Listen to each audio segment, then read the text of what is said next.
متابعينا الأوفياء، السلام عليكم ورحمة الله تعالى وبركاته. عاجل وفضيحة جديدة ومدوية للنظام القطري الذي حاول تقديم رشوة للرئيس الأمريكي دونالد ترامب بطريقة مذلة ومنحطة وحاطة بالكرامة. الأمير القطري عرض على الرئيس الأمريكي طائرة فخمة قيمتها تساوي الملايير من العملة المحلية القطرية.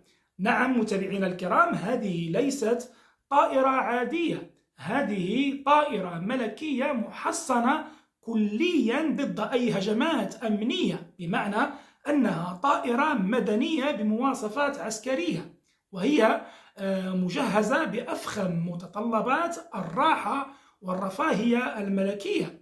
كما قلت متابعينا الأوفياء، طائرة الأمير القطري التي حاول إعطائها للرئيس الأمريكي تساوي مشاهدينا الكرام بالضبط حوالي 400 مليون دولار. نعم متابعينا، يعني تقريبا رشوة بقرابة نصف مليار دولار. نعم مشاهدينا، هذا بطبيعة الحال دون احتساب قيمة الأشياء والإكسسوارات الفخمة المتواجدة بداخل الطائرة، ودون احتساب أيضا قيمة الذهب أو الألماس الذي قد تكون مرصعة به من الداخل.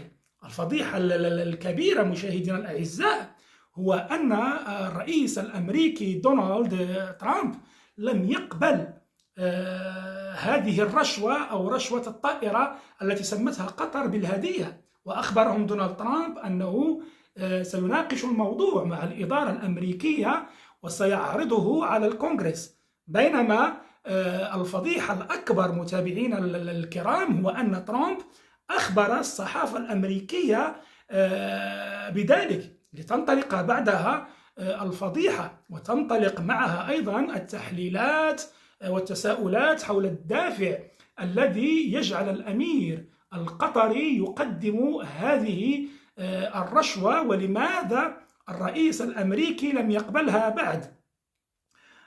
هذه الرشوة مشاهدينا الكرام تؤكد صحة ما قلناه سابقا عن النظام القطري الذي يثير النعرات والخلافات بين الدول العربية، ويستعمل أموال البترودولار في محاولات الاستقطاب السياسي للمعارضين ورشوتهم من أجل التحكم بطبيعة الحال في مراكز القرار في هذه الدول.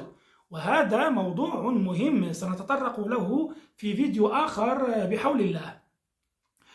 متابعينا الكرام، كانت الناطقة الرسمية باسم البيت الأبيض قد فجرت هذا الخبر اليوم حينما قالت في مؤتمر صحفي أن إدارة الرئيس الأمريكي دونالد ترامب قال سنتصرف وفقا للقانون، أو قالت عفوا الناطقة الرسمية سنتصرف وفقا للقانون بخصوص هذا العرض القطري حول الطائرة القطرية.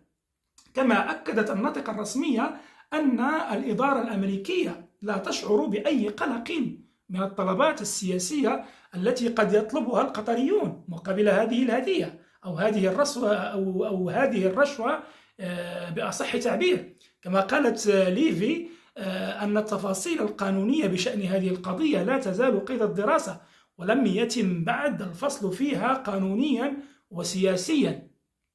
طبعا نهاية الفيديو مشاهدينا الأوفياء نطرح هذه الأسئلة المشروعة، وهي لماذا هذه الطائرة لم تقم قطر بإهدائها أو إهداء ثمنها للشعب الفلسطيني الذي يعاني الجوع ويعاني من العطش؟ ثم لماذا القطريون قدموا هذه الرشوة لدونالد ترامب بالضبط ولم يقدموها لجو بايدن؟ وهل يقترب ترامب من تصنيف النظام القطري نظاما راعيا للإرهاب؟ كل هذه مشاهدينا الكرام، كل هذه أسئلة مشروعة سنجيب عنها في فيديوهات أو في فيديو آخر إن شاء الله. وأخيرا وليس آخرا، أدعوكم أيها الأوفياء لدعمنا عبر نشر فيديوهاتنا، وأدعو مشاهدينا الجدد للاشتراك وتفعيل الجرس. وحياكم الله، في أمان الله.